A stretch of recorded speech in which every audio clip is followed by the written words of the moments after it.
Bonjour, bienvenue à la LM Africa Medias. Je vous demande de vous abonner massivement et d'activer la cloche de notification pour que vous puissiez recevoir en temps réel toutes nouvelles publications dans ma chaîne YouTube.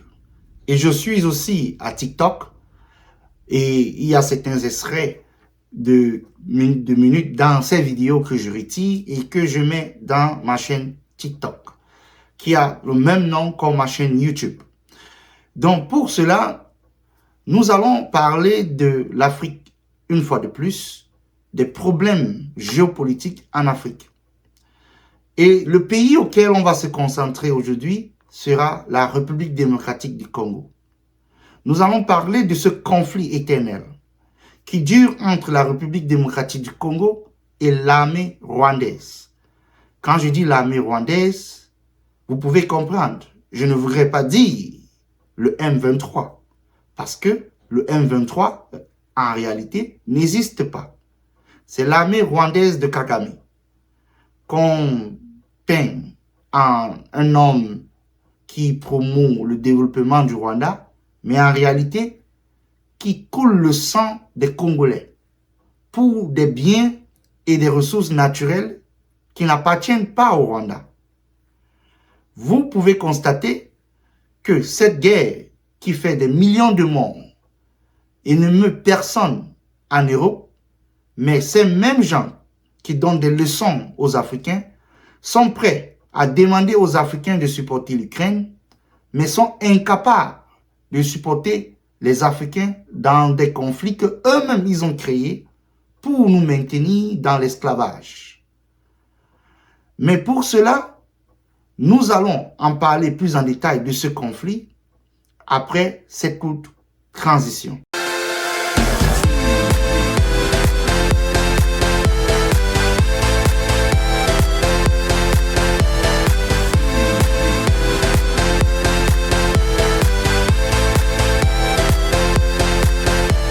Bonjour, une fois de plus, bienvenue. Comme je vous ai dit en introduction, nous allons parler de ce conflit entre la République démocratique du Congo et l'armée rwandaise via le M23. Vous pouvez constater que ce conflit fait des millions de morts. Mais dans le monde des médias, on n'en parle pas beaucoup parce qu'on s'en fout de ces petits nègres qui meurent dans ces pays lointains auxquels nous ils passent le temps à prendre des ressources naturelles de ces Africains. Mais avant tout cela, j'aimerais faire passer cette petite vidéo de monsieur Jean-Luc Schoffer, un ancien député européen qui avait eu à sommariser un peu cette histoire de la tragédie congolaise par rapport à leurs ressources naturelles. Mais comme vous allez l'écouter, tout cela avait été planifié depuis l'Union européenne et les États-Unis, dont Washington. Vous pouvez constater que dans cette histoire, vous comprendrez que Laurent Désiré Kabila, avec ses amis européens, en planifiant de renverser Mobutu Sese Seko, en se disant qu'il devait être le patron légitime par rapport aux ressources naturelles congolaises et le contrôle du Congo comme il le souhaitait, il avait eu à faire ami avec le Rwanda et l'Ouganda. Mais en réalité, le Rwanda et l'Ouganda avaient d'autres options. On n'en parle pas trop de l'Ouganda. Mais en réalité, l'Ouganda fait partie de ceux qui continuent à participer dans cette déstabilisation, malgré que Museveni fait semblant de vouloir lutter contre ces rebelles. En réalité, il est ami avec Kagame. Donc, on peut dire que ce conflit, qui date depuis plus de 50 ans, a été planifié avec les Européens. Donc, comme vous pouvez constater ici, les Européens n'ont rien à foutre des Africains. Quand Laurent Désiré Kabila avait fait ami avec ses Européens et ses Américains, en se disant que, en renversant Mobutu Sese Seko, il devait être ce leader légitime du Congo. Mais il se trompait. Parce que dans les ambitions de ces colons, ils n'avaient jamais planifié que Laurent Désiré Kabila devait avoir un mot à dire sur ses ressources naturelles. Après qu'il a été assisté par les Rwandais et les Ougandais pour renverser Mobutu Sese Seko, lui-même à son tour, en voulant tourner la veste, en tournant la veste pour bien dire aux Occidentaux, s'est fait éliminer par un de ses gardes rapprochés, qui était plus ou moins rwandais. Maintenant que Laurent Désiré Kabila avait été éliminé, il fallait que le plan structuré depuis l'Union européenne et Washington continue. Et c'est là où Kagame doit jouer son jeu, en activant le M23, en cachant l'armée rwandaise derrière. Il devait parfaitement prendre place et conquérir tout le Nord Kivu et le Sud Kivu avec son armée. Je vous demande d'écouter cette courte vidéo de M. Jean-Luc Schwacher, un ancien député européen, dans une allocution au Parlement européen, explique brièvement quels sont ces enjeux cachés et ces acteurs qui datent depuis longtemps, qui ne souhaitent pas que le Congo retrouve la paix. Reprenons-nous après cette courte vidéo. Au nom du groupe Europe des Nations des Libertés, M. Schaffhauser. Je voudrais d'abord remercier mes collègues, une fois n'est pas coutume, pour leur pertinence sur l'analyse du Congo et plus particulièrement M. Pittella. C'est un pays que j'aime beaucoup. J'ai moi-même été auprès du vice-président dans la période de transition, Zaidi Ngoma, et j'ai suivi cette transition en étant un des acteurs. La difficulté du Congo RDC, c'est sa richesse. Puis-je rappeler que Laurent Désiré Kabila était allé chercher, on est allé le chercher parce que l'Ouganda et le Rwanda avaient décidé, sur ordre d'une puissance extérieure, je peux donner des précisions, d'envahir le pays.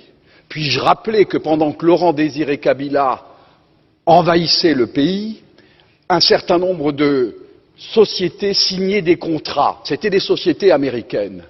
Puis-je aussi rappeler que lorsque Laurent Désiré Kabila se retourna en étant un patriote pour son pays, on décida, ici à Bruxelles, j'ai eu l'information, je peux dire de qui, il est décédé depuis, son élimination, et qu'on est allé à Washington chercher également l'ordre, et il fut éliminé 15 jours après. Et puis-je rappeler qu'on est allé chercher alors Joseph Kabila en se disant, ce jeune, on le manipulerait parce qu'il n'était pas il était de nationalité rwandaise et qu'on allait en faire un président. Tout ceci est de la manipulation. Ce qu'il faut pour la République démocratique du Congo, c'est une souveraineté retrouvée, une armée qui se batte effectivement, une MONUSCO qui est au service de la paix et qu'on arrête les prédateurs qui sont liés au crime organisé et avec des États hypocrites liés à des multinationales. Je vous remercie. Vous pouvez constater, après l'assassinat de Laurent Désiré Kabila par un de ses proches de la sécurité, les Occidentaux ont tourné la page et sont passés à autre chose. Pour le remplacer, ils ont juste cherché à côté. C'était le fils, Joseph Kabila, qui a été mis à la tête du Congo de la manière la plus antidémocratique possible, mais qui a régné pendant au moins ces 3 mandats au Congo. Mais est-ce que ce conflit est terminé? Non. Parce que lui-même, il a été installé par ses maîtres qui sont entre Washington et Bruxelles, dont il ne pouvait rien dire.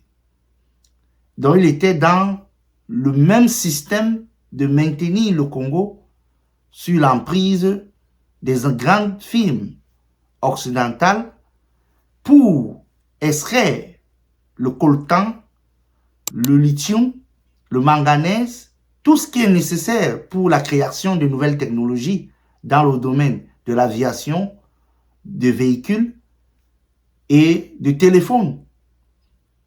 Et la fabrication des batteries grâce au lithium. Donc, Joseph Kabila ne pouvait rien dire. Il est obligé de rester silencieux tant que lui-même il s'enrichissait et laissait faire les Rwandais à l'est du Congo. Il devait forcément être tranquille.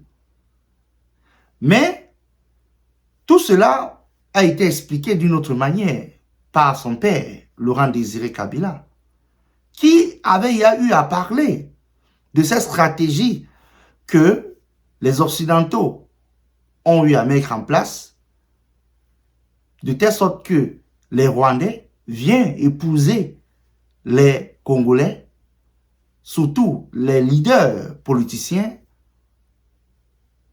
au sommet de l'État, pour que demain, lorsqu'ils vont former des familles, ils n'ont pas le choix de vivre avec cela. Quand ce conflit va s'amplifier, ils seront obligés d'accepter que les Rwandais puissent prendre une partie du Congo, surtout à l'est.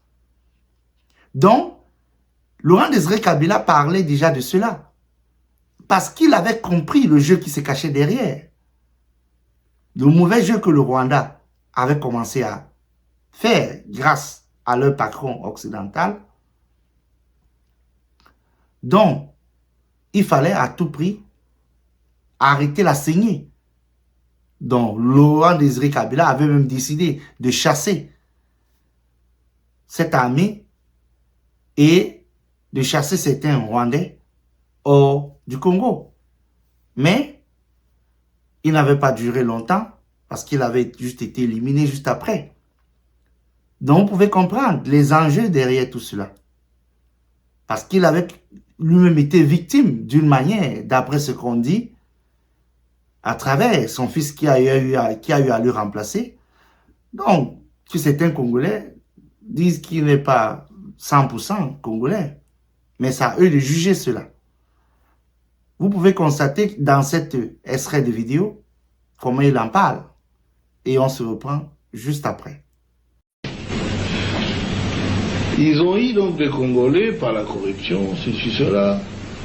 Ils l'ont fait marier à la sœur de James, à une Tutsi, directement. Il a abandonné sa femme à Kinshasa. Oui, il a abandonné sa femme à Kinshasa avec les enfants. Vous voyez encore le problème avec les Congolais. C'est grave. Il nous laisse beaucoup de problèmes. Il est là et maintenant il crie qu'il veut venir. Hein? Bon, le voilà devenu un chef de guerre de la rébellion. Et ils sont allés ramasser tous les autres rebus que vous connaissez. Les Tambo et Mwamba, les Zaïdi Ngoma, l'autre là, Lunda Boululu, Wamba Diawamba. Et vraiment une kermesse de gens, en tout cas corrompus et inutiles. Pardon, le Bizima Karaha, qui était mon ministre des Affaires étrangères, que je croyais congolais. Et,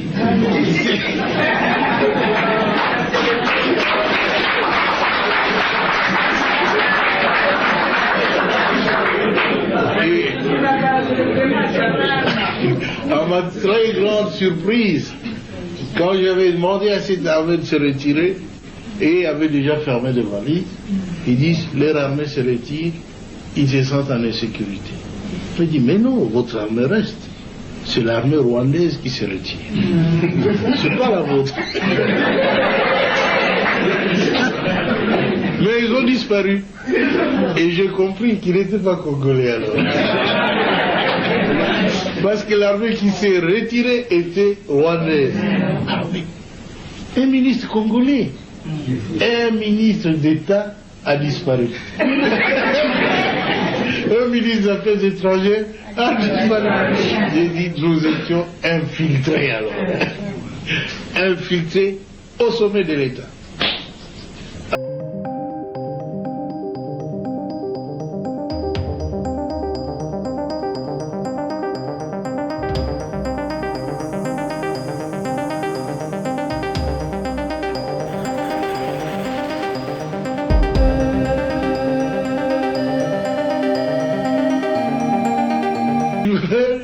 m'en prendre la tête. Quoi? Mais c'est pas possible, ça a été très grave. On a vu tout ça, si seulement on avait su avant, ça aurait été bien. Mais le conflit a éclaté après.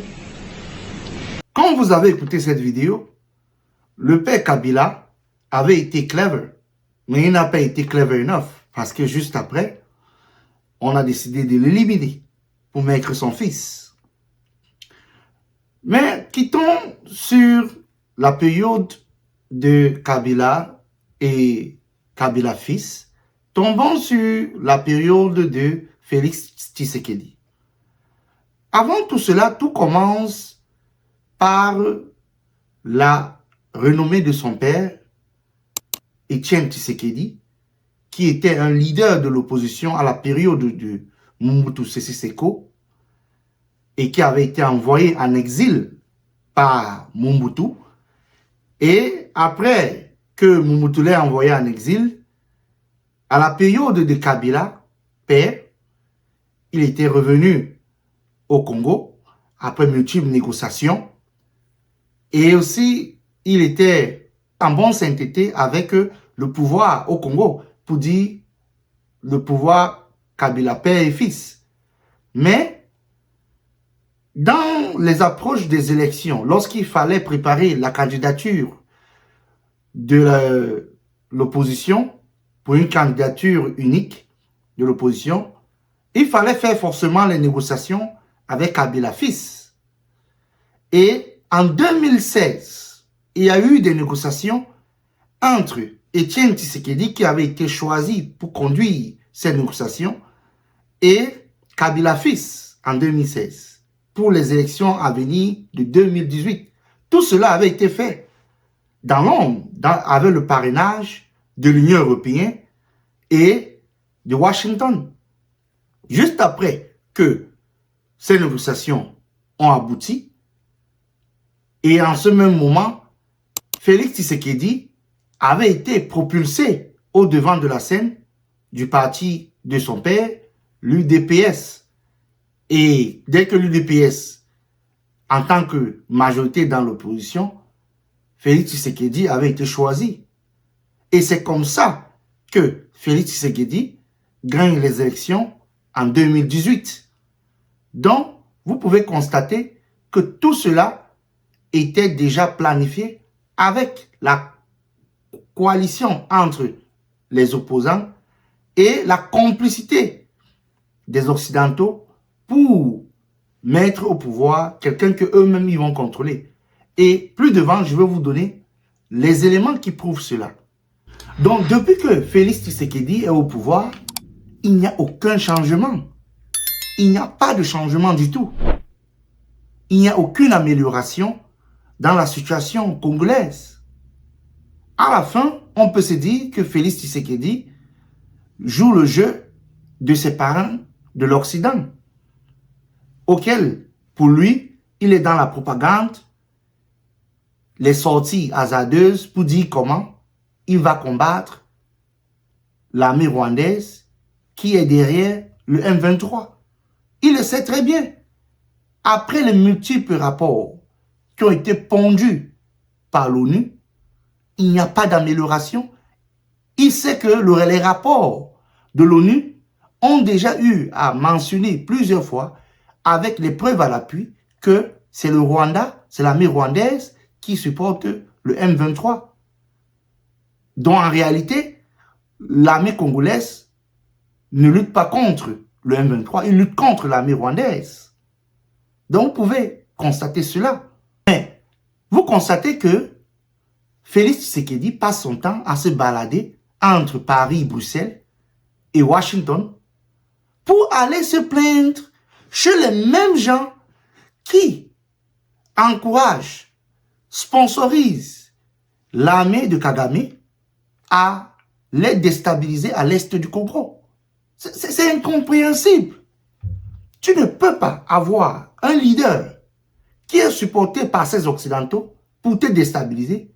Tu rentres te plaindre chez les mêmes gens qui, déjà, le sponsorisent en armement Et même en plus, achète tes ressources naturelles à partir du Rwanda. Jusqu'à signer même un partenariat avec le Rwanda. Alors que le Rwanda n'a aucune ressource naturelle. Intelligent qu'ils soient, mais ils n'ont pas de ressources naturelles. Mais tu repars, te plaindre chez ces mêmes gens. Tu pars dans les conférences, en costume, tu te balades, et tu reviens raconter de n'importe quoi aux gens, dis comment tu vas combattre Kagame, avec quel armement? L'armement que tu achètes toujours chez les mêmes gens qui le sponsorisent, les mêmes gens qui te donnent le renseignement, c'est les mêmes renseignements qu'on donne à Kagame. Tu penses qu'on va te donner le renseignement pour aller déboulonner le M23, qui est l'armée rwandaise, mais tu te fous le doigt dans l'œil. Ces gens ne vont jamais le faire, M. Tshisekedi.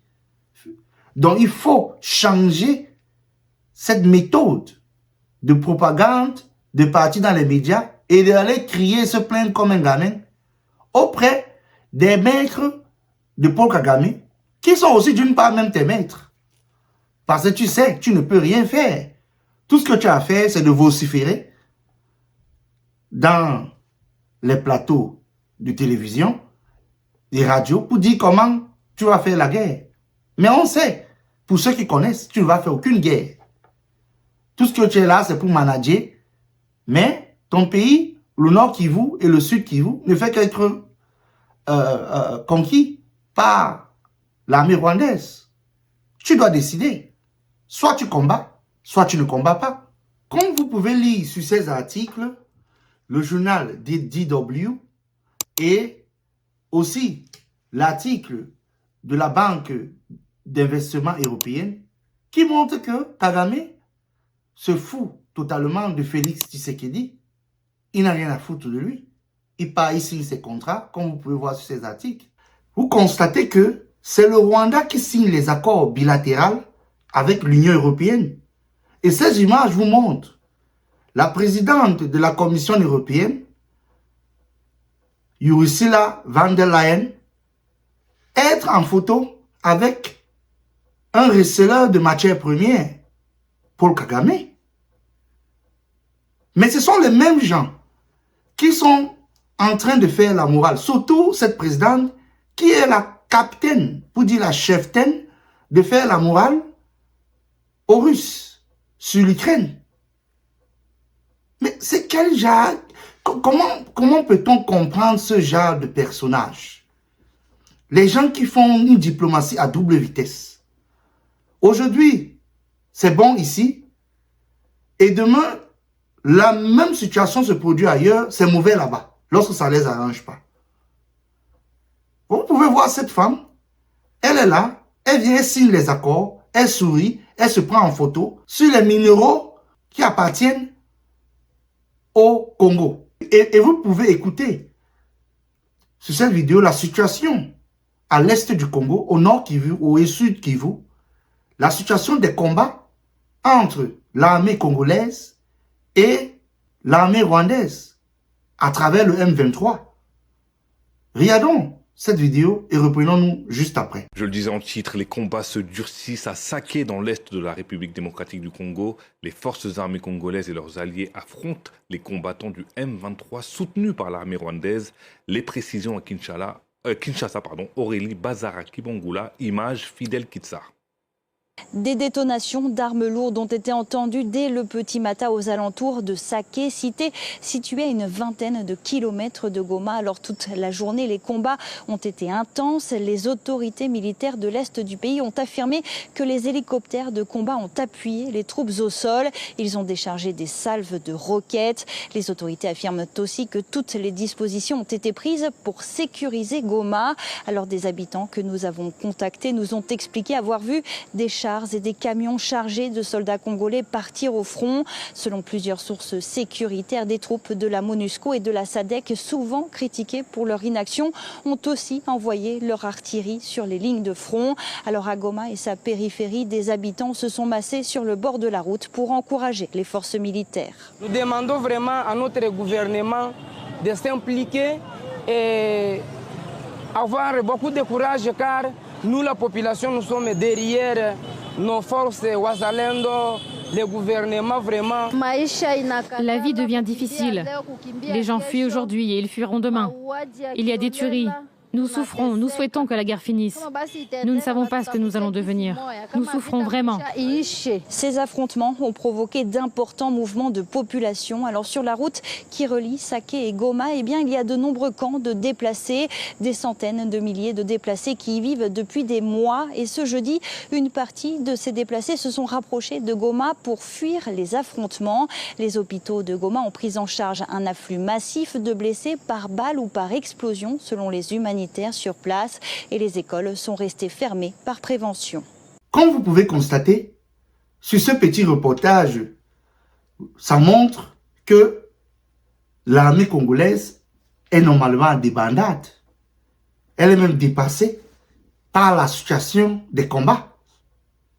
Mais vous allez voir le ministre de la Communication et des Médias de Félix Tshisekedi, Patrick Mouyaya, qui passe son temps, ou bien l'avion a fait quoi ce monsieur? Il passe son temps à voyager, soit il est à Bruxelles, soit il est à Paris, et il a ses chaînes préférées. Soit c'est France 24, soit c'est TVC Monde. Où ce qu'il passe, il vocifère, il raconte de n'importe quoi. Comment l'armée congolaise a l'avantage sur le terrain. Quel avantage? Il n'est pas différent de son patron, de celui qui l'a nommé.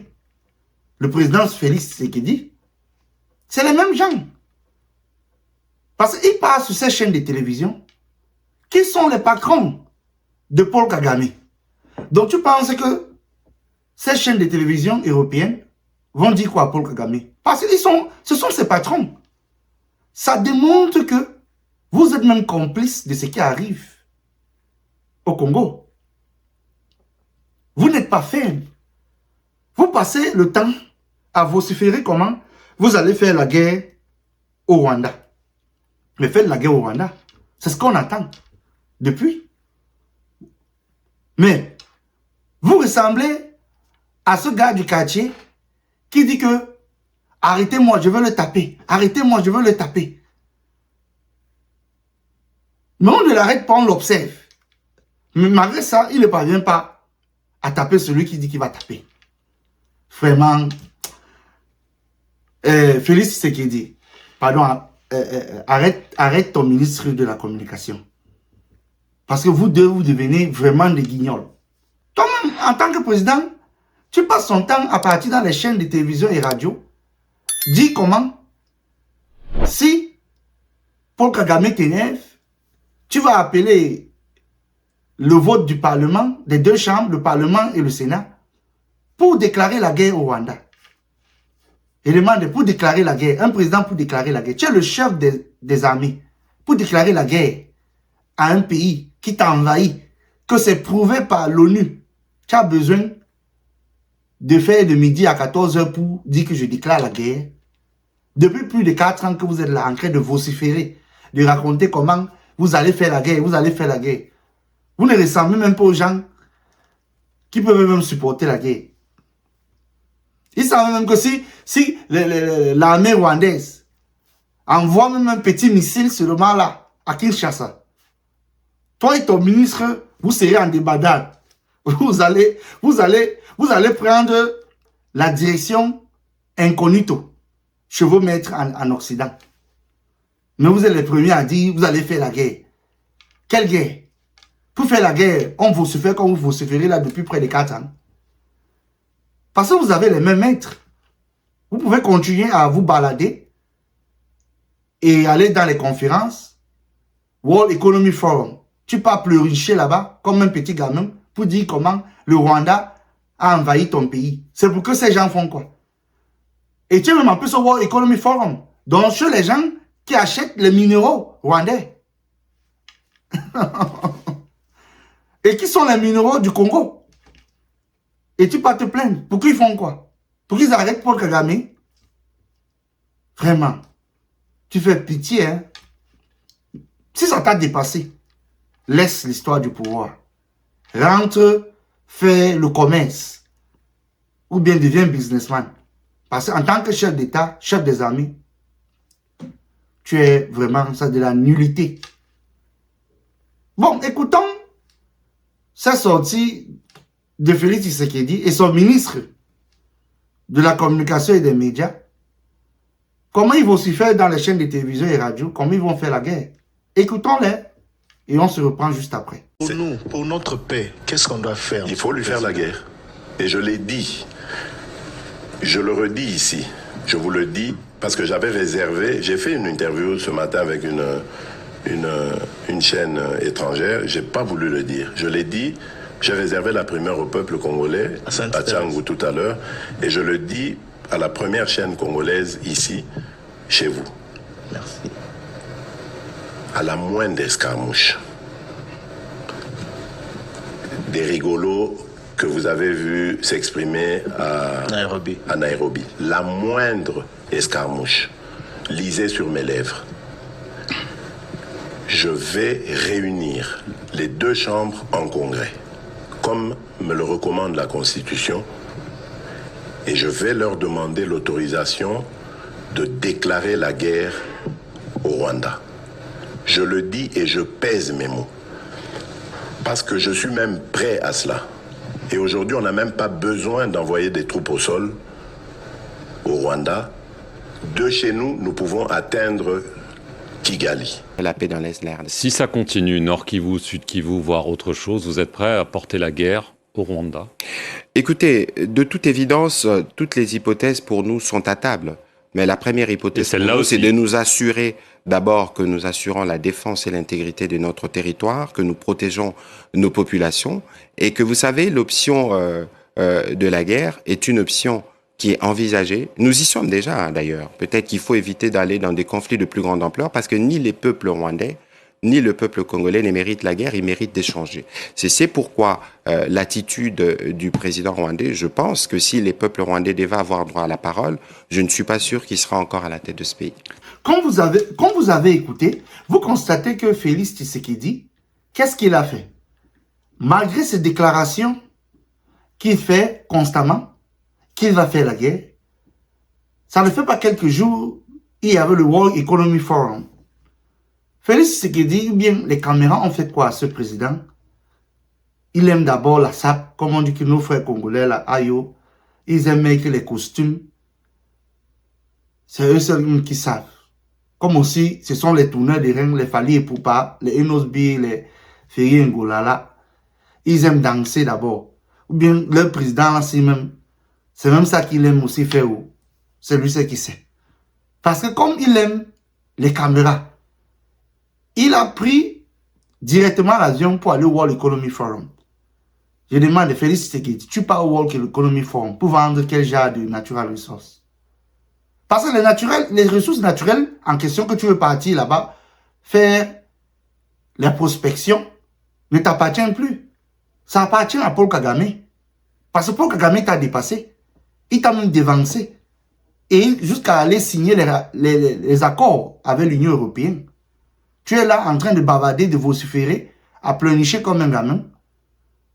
Regardons cette vidéo et reprenons-nous juste après. Entre la concentration des richesses et des ressources entre les mains d'une petite élite, ce qui peut avoir des conséquences néfastes sur la paix sociale dans le monde.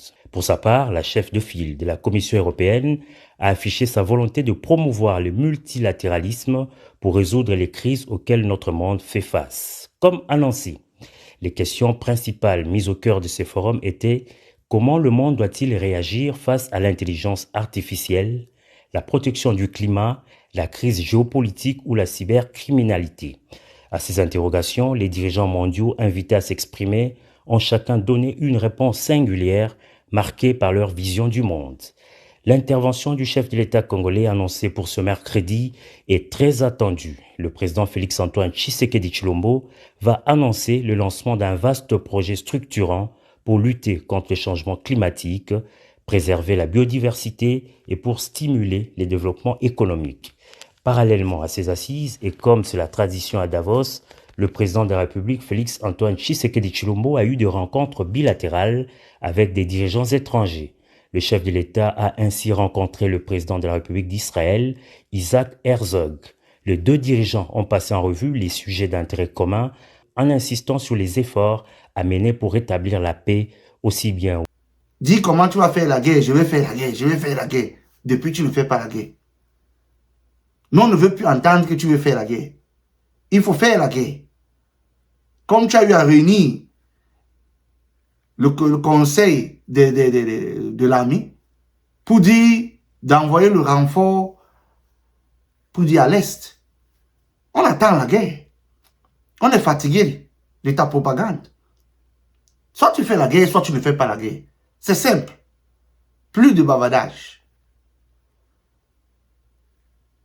Comme vous pouvez voir sur cette vidéo, où ce qui réunit son conseil de sécurité à lui, et vous pouvez aussi voir comment, avant qu'il ne revienne faire ce conseil de sécurité, il avait d'abord Pamela pour aller devant les caméras au World Economic Forum en Suisse. Dès que ça chauffe, il constate que le M23 ne fait que gagner du terrain et il doit présenter l'image d'un chef de guerre. Il a vite couru encore pour venir réunir son conseil de sécurité. Directement, vous voyez comment il aime d'abord les caméras. On doit le filmer comment il est en train d'entrer. Je vous ai dit, chers Congolais, laissez la musique d'abord. Résolvez votre problème interne. Ce problème avec le Rwanda. Parce que vous avez mis un comédien à la tête du Congo. Il ne pourra rien faire de cette guerre. Il est là pour perdre sa part de temps et à la fin dire qu'il avait essayé. Regardez cette vidéo où il réunit son conseil de ministres et regardez aussi où il se présente au World Economic Forum pour pleurnicher comment le Rwanda lui fait la guerre et vole les ressources naturelles du Congo. Vraiment. Allons, regardons la vidéo et reprenons-nous juste après. Il s'agit d'un droit fondamental et d'une solution pragmatique pour éradiquer les revenus illégaux qui financent les conflits dans l'Est de la République démocratique du Congo, où 3 décennies de guerre ont injustement coûté la vie à plus de 6 millions de nos compatriotes. Cette tragédie locale est une menace globale. Si nous échouons à protéger ces forêts, c'est l'avenir de la planète qui sera compromis. C'est pourquoi nous devons faire montre de créativité et réinventer nos méthodes pour bâtir la paix. Comme vous pouvez constater, il était au World Economic Forum en Suisse et directement, comme ça chauffe, l'armée rwandaise ne fait qu'avancer au nord et au sud Kivu. Il était obligé de venir montrer qu'il est le chef des forces armées en faisant sa propagande d'habituel avec les caméras. Maintenant, regardez vous-même son ministre qui passe son temps à vociférer dans toutes les chaînes de télévision, dit comment la situation est sous contrôle, que l'armée avance souvent, gagne le terrain, et la M23, qui est en réalité l'armée rwandaise, qui avance. Donc pour lui, il est OK. Tant que son armée avance de 2 pas, et recule de 2 pas. Pour lui, en tant que ministre de la communication et des médias, ça le suffit. Il est là en train de vociférer, de bavarder, comme son chef qu'il a nommé.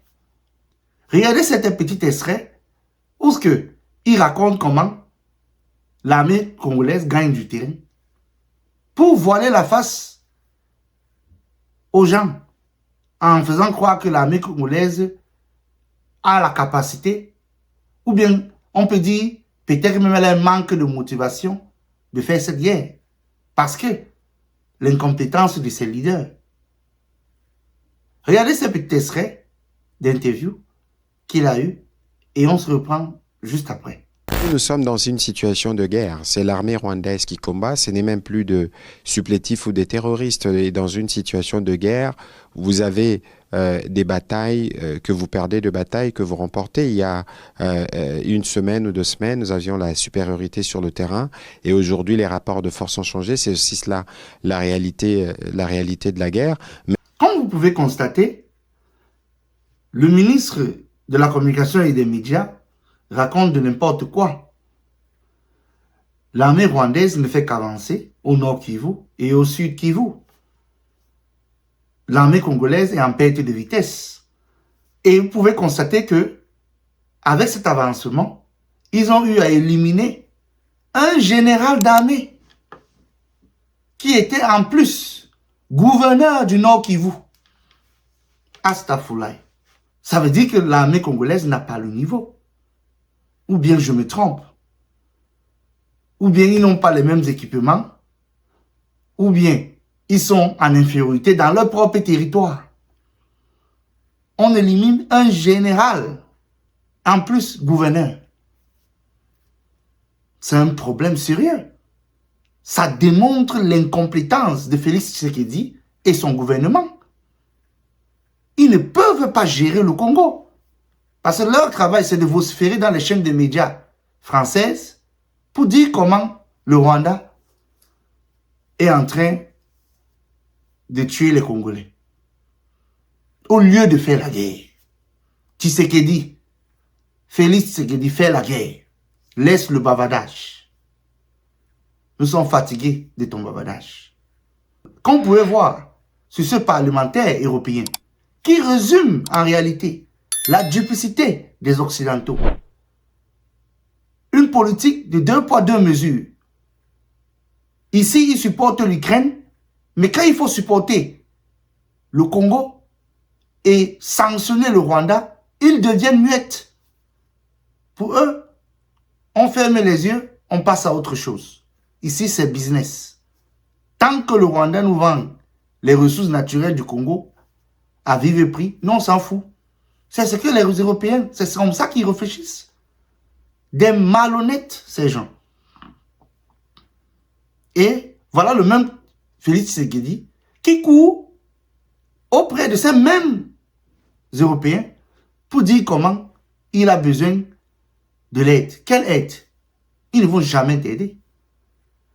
Écoutons cet extrait de ce parlementaire qui résume en réalité la duplicité des Européens sur cette affaire du Congo. Mais c'est les centaines de Congolais qui meurent chaque jour.